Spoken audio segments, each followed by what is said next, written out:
बुद्ध ही शिव हैं। पाखंडियों ने बुद्ध अवलोकितेश्वर बुद्ध को ही बदलकर शिव बनाया है। शिव गुप्तकालीन देवता हैं और बोधिसत्व अवलोकितेश्वर ही शिव हैं। शिव प्राचीन देवता नहीं हैं बल्कि गुप्तकालीन देवता हैं और 8वीं सदी में हुए आदि शंकराचार्य ने संपूर्ण भारत में गुप्तकालीन शिव को स्थापित किया है। उसने बोधिसत्व अवलोकितेश्वर को शिव के रूप में प्रस्तुत कर बौद्ध धर्म को निगल लिया।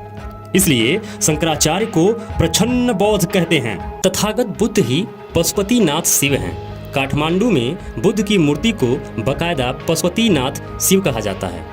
सम्राट अशोक ने काठमांडू में बुद्ध स्तूप बनवाया था जिसे आजकल पशुपतिनाथ मंदिर कहा जाता है, जिसमें एकदम आईने जैसा सिद्ध होता है कि बुद्ध को ही पशुपति शिव कहते हैं, जिससे यह भी सिद्ध होता है कि बुद्ध को ही शिव बनाया गया है। जहाँ जहाँ शिव की प्राचीन मूर्तियाँ हैं, आप ये समझिए कि वह सभी बुद्धिज्म की हैं और बुद्ध या अवलोकितेश्वर बुद्ध की मूर्तियों को ही बदल कर रूपांतरित करके शिव बनाया गया। अब यहाँ देखिए, जटाधारी बोधिसत्व को ही गुप्तोत्तर काल में शिव तथा महादेव कहा जाने लगा। शिव मतलब मंगलकारी या कल्याणकारी देवता। बोधिसत्व सभी जीवों के कल्याण के लिए अपना संपूर्ण जीवन लगा देता है, इसलिए कल्याणकारी बोधिसत्व को ही शिव कहा जाता था। वज्रपाणी बोधिसत्व बुराइयों का संहार कर कल्याणकारी धम्म को बढ़ावा देता है, इसलिए दुष्टों के संहारक बोधिसत्व वज्रपाणी को बाद में संहारक शिव कहा जाने लगा। बोधिसत्व अपनी प्रज्ञा से अज्ञान का संहार करता है, तो शिव अपनी तीसरी आंख अर्थात प्रज्ञा से अज्ञान का संहार करता है।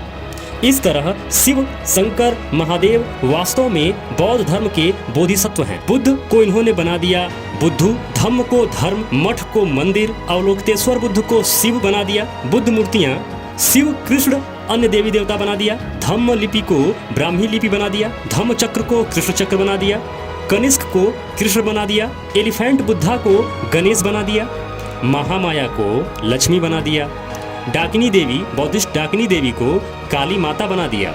अशोक स्तंभ को भीम की गदा बना दिया। हिंदुओं के 3 सबसे बड़े संप्रदाय हैं, शैव, शाक्त, वैष्णव, जो 3री शताब्दी ईस्वी बौद्ध धर्म की शाखा महायान वज्रयान से निकला हुआ पंप है, जो बौद्ध विहारों और स्तूपों को कब्जा कर धीरे धीरे उन्हें परिवर्तित कर पूजना शुरू कर दिया था। महायान और वज्रयान के लोग मूर्ति पूजा में विश्वास करते हैं, तो हीयान जो मूल बुद्ध की शिक्षाओं पे चलता है उसमें मूर्ति पूजा नहीं होती है। तो जो महायान है, इसमें जो मुख्य बोधिसत्व हैं उनको अवलोकितेश्वर बोला जाता है। महायान और वज्रयान के लोग मूर्ति पूजा में विश्वास करते हैं, जिसमें सबसे ज्यादा अवलोकितेश्वर बुद्ध के 108 रूप हैं। इन्हीं अवलोकितेश्वर बुद्ध को ब्रह्मा, विष्णु, महेश तमाम देवी देवताओं में रूपांतरित कर पूजा जा रहा है। बुद्ध ही है ब्रह्मा, विष्णु, महेश, काली, दुर्गा, इनके तमाम देवी देवता, जिनको आसानी से हिंदुओं के मंदिरों में देखा जा सकता है। और पुरातात्विक द्वारा खुदाई के दौरान